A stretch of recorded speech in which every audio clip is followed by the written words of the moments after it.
గురుగారు, అమావాస్య మంచిది కాదు అని అనటంలో ప్రత్యేకత ఏమైనా ఉందా? అమావాస్య రోజు పాటించవలసినటువంటి నియమాలేమిటి? అమావాస్య వైదిక ప్రమాణాలతో కూడుకున్నటువంటి తిథి. అమావాస్య యా ఆగత్యై అంటూ మనకు నక్షత్ర ఇష్టి అనేటటువంటి మంత్రభాగంలో బ్రాహ్మణంలో ఈ మంత్రం వస్తుంది. అమావాసి ఒక కన్యక. పితృపితామహ ప్రపితామహ వర్గాలకు సంబంధించిన ఋషిగణాలు 7. ఆ ఋషిగణాలకు ఒక సోదరి అమావాసి. ఈ సోదరి కారణకంగా ఆ పితృదేవతలకు చిన్నపాటి వర్గ సంఘర్షణ, మాట ఇబ్బందికరమైన వాతావరణం ఏర్పడడంతో అమావాసి అభ్యర్థన అనుసరించి శ్రీమన్నారాయణమూర్తి అమావాసి పేరిట ఒక తిథిగా మారమనే సూచన చేసి అనంతరం ఆ అమావాస్య తిథి అమావాస్య తిథి నాడు పితృదేవతలకై ప్రీతికరంగా తర్పణాలు వదలాలి.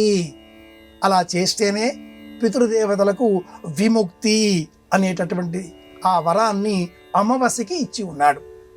పౌరాణికమైన ఈ వృత్తాంతంలో మనం గమనించవలసిన అంశం ఏమిటి అంటే, పాడ్యమి మొదలుగా అమావాస్య వరకు ప్రతి తిథి ఏదో ఒక ప్రత్యేకతను కలిగి ఉంటుంది.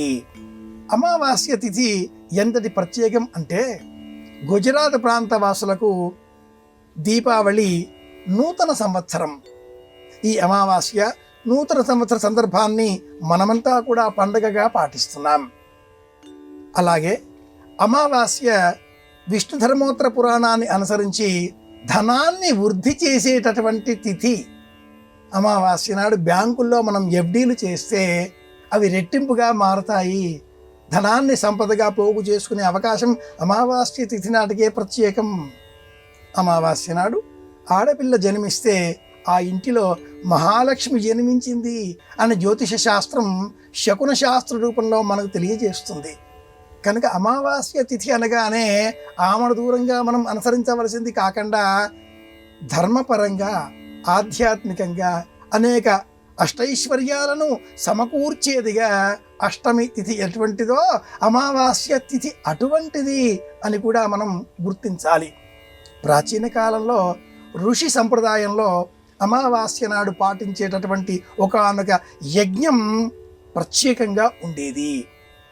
ఆ యజ్ఞాన్ని సంబోధించే నిమిత్తమై బ్రాహ్మణంలో ఉండేటటువంటి మంత్రభాగాలు అమావాస్య యా ఆగత్యై అనేటటువంటి ఈ మంత్రాలన్నీ కూడా అక్కడే ఏర్పడి ఉన్నాయి.